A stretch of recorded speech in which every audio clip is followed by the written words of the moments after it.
Makeup Mondays. Hey y'all. So look, today my eyebrows were already done, so I just started putting on my foundation. You know what I'm saying? And I'm gonna put all the details and stuff in the comments from now on, okay?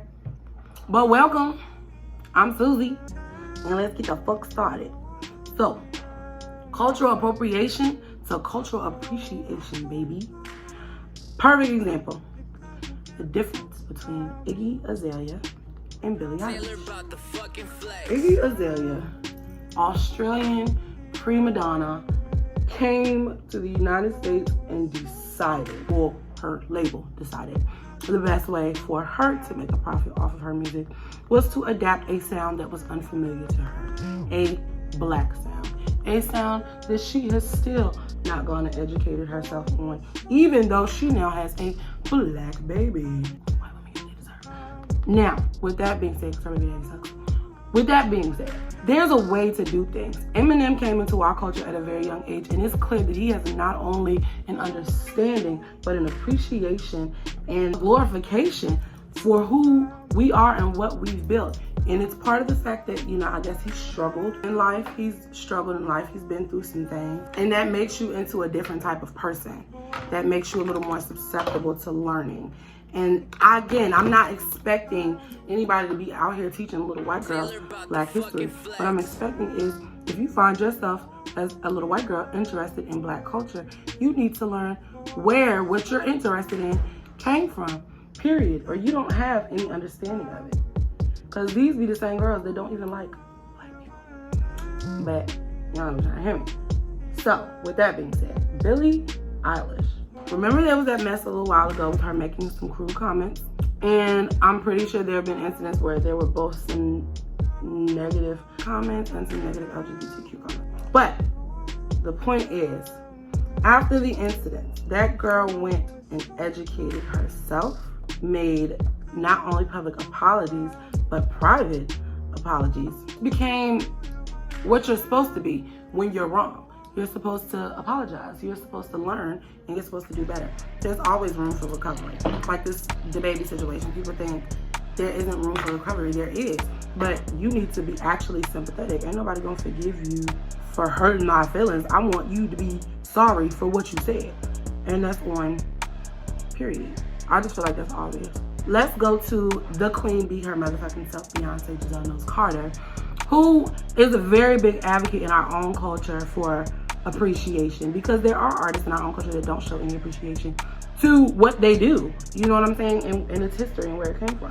Especially in these last, like I would say 5 years, she's really put a stamp in her music that is reserved for Black pride and Black girl pride, and just understanding where we come from and where our trends come from.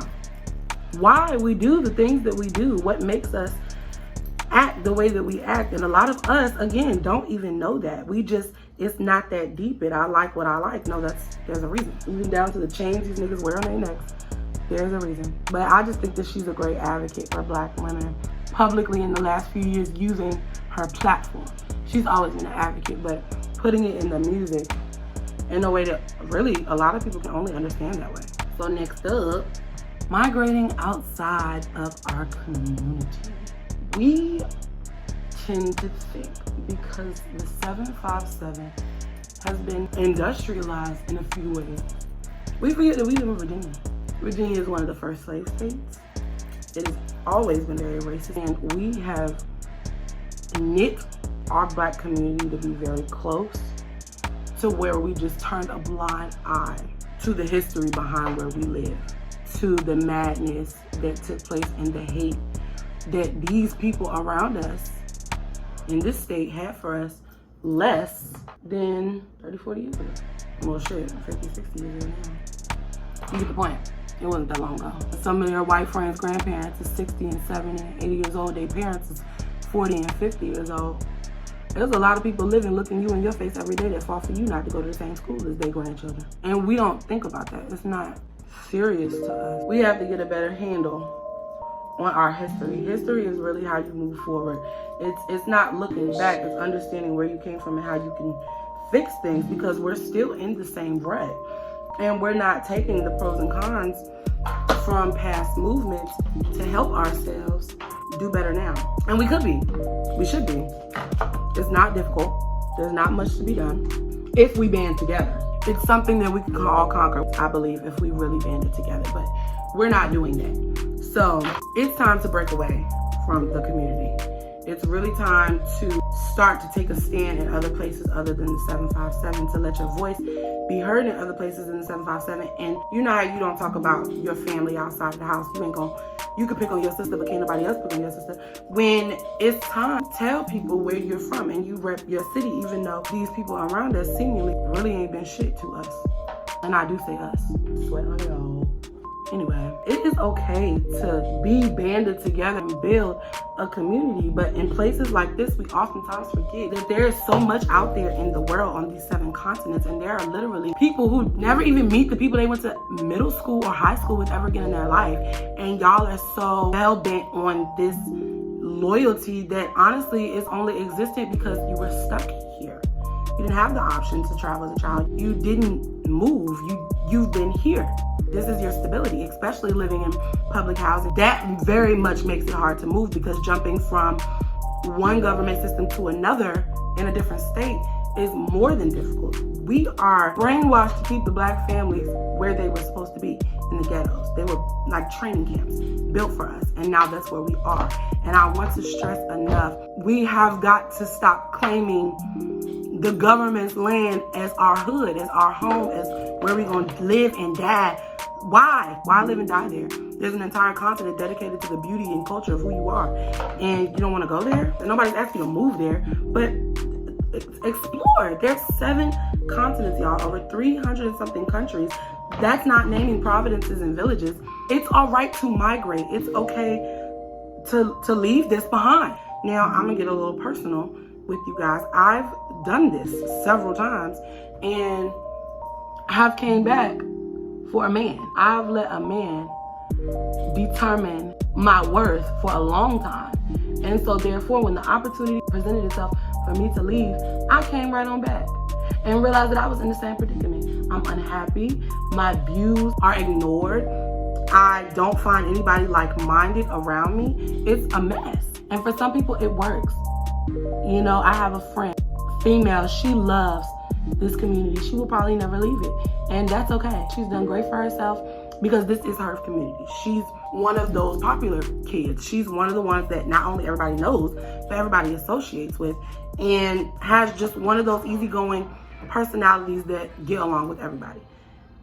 That does not work for everybody. It doesn't work for most people. It doesn't make most people happy. That would be the difference between her and a lot of other people. She's genuinely happy.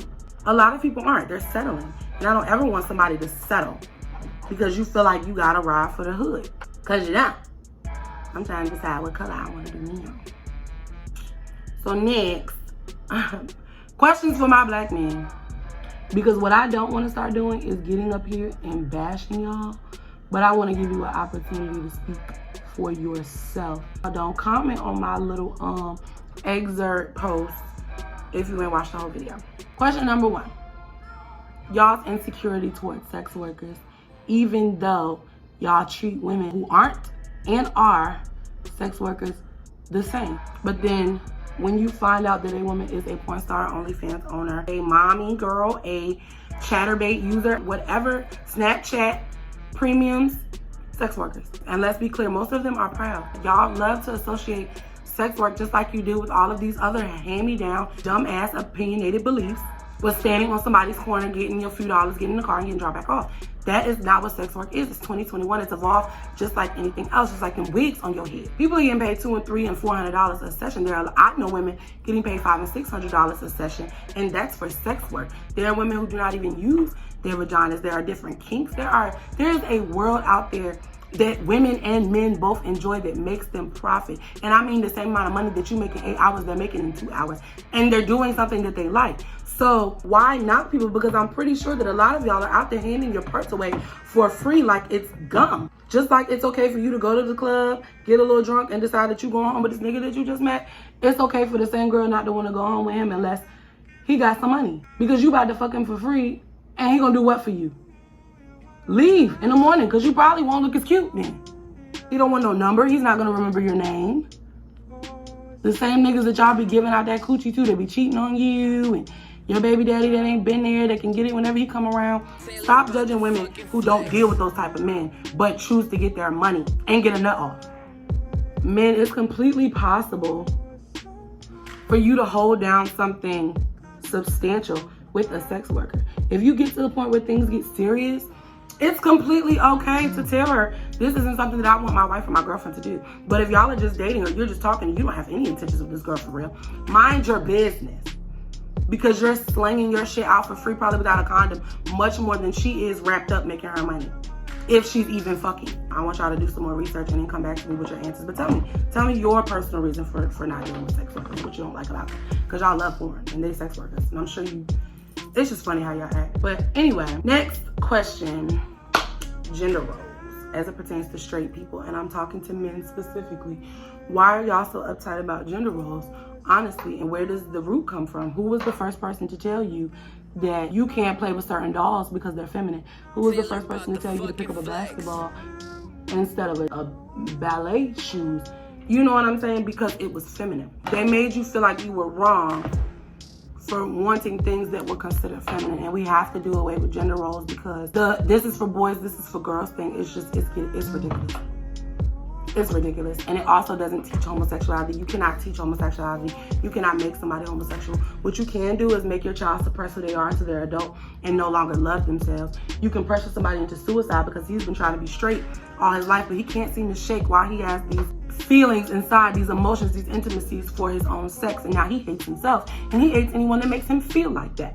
If shit gonna happen, it's gonna happen.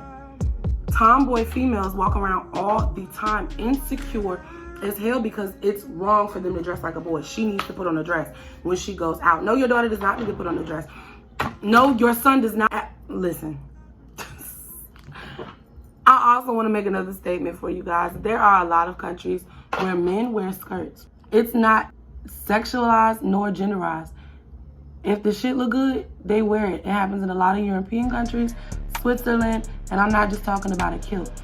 We set the boundaries for these kids to believe things that other people made us believe, that other people made them believe, because it was a foreign concept.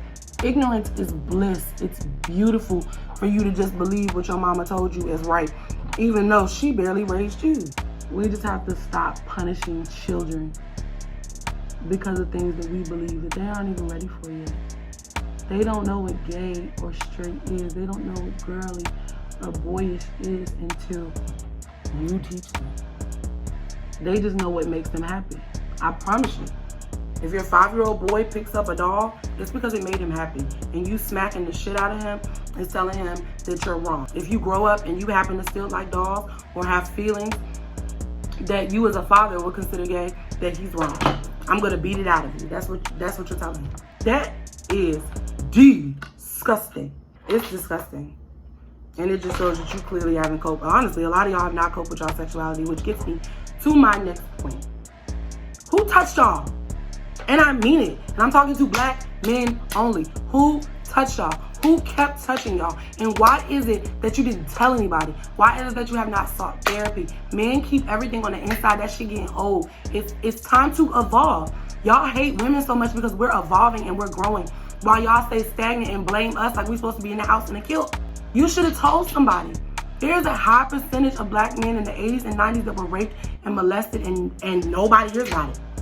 There's nothing about it. These are your dads and your brothers and your friends, and they've told you nothing.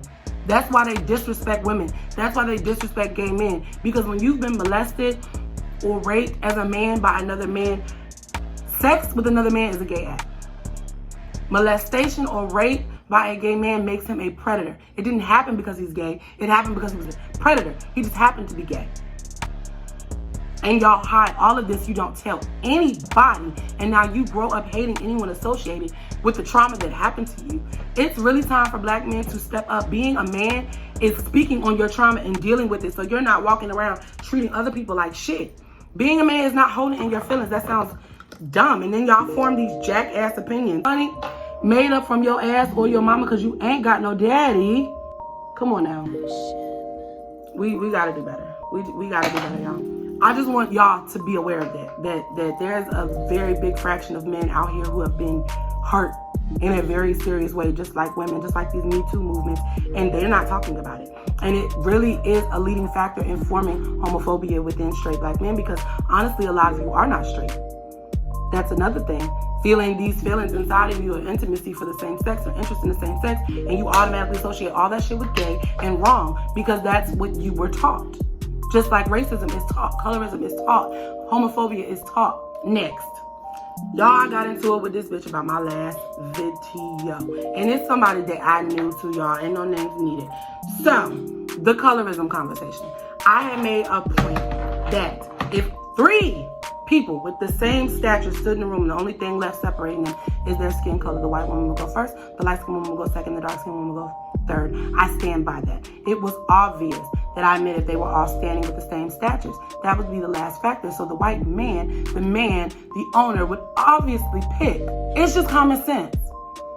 It's Black History 101. We know where we stand in American society. It was an example. It was a general example. So y'all, she jumped in my inbox going crazy and was basically like, I was saying that dark-skinned women use colorism as an excuse, like it doesn't exist. She really didn't understand the concept or definition of colorism because she kept relating it back to racism, giving me examples of racism as colorism, and that's 2 different things. And I will have the definitions here for y'all. It's 2 different things.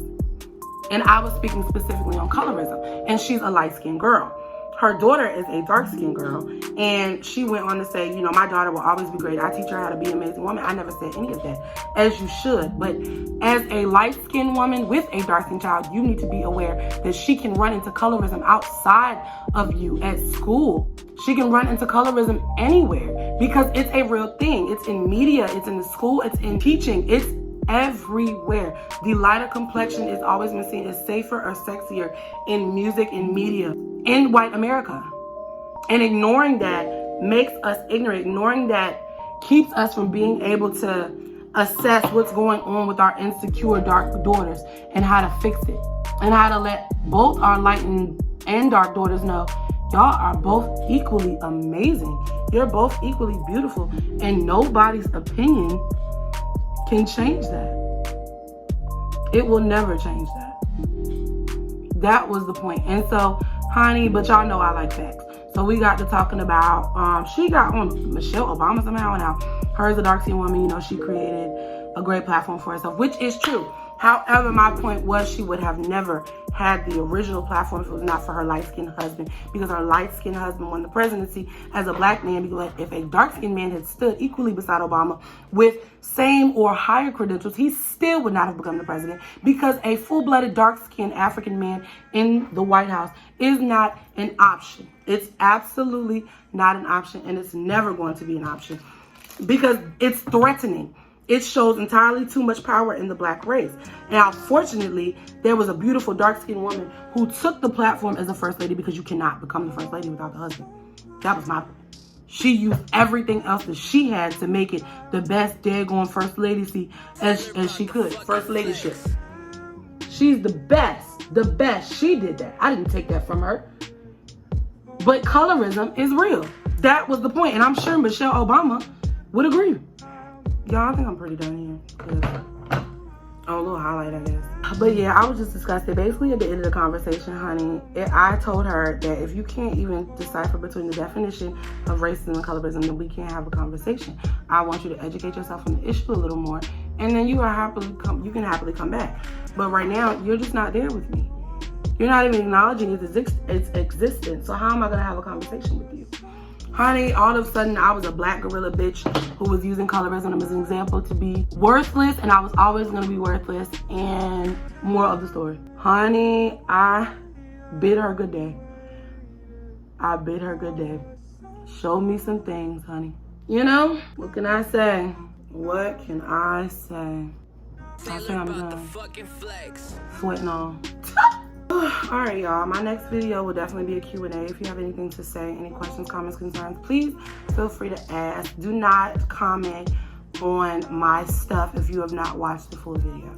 I really want you to watch the whole segment and form your opinion. Anything less than that is ignorant as fuck. And that's my disclaimer. I expect intelligence and information from people. It's okay to be ignorant. It's not okay to stay that way. Love y'all. Susie out. Makeup Monday complete. I am kind of fine.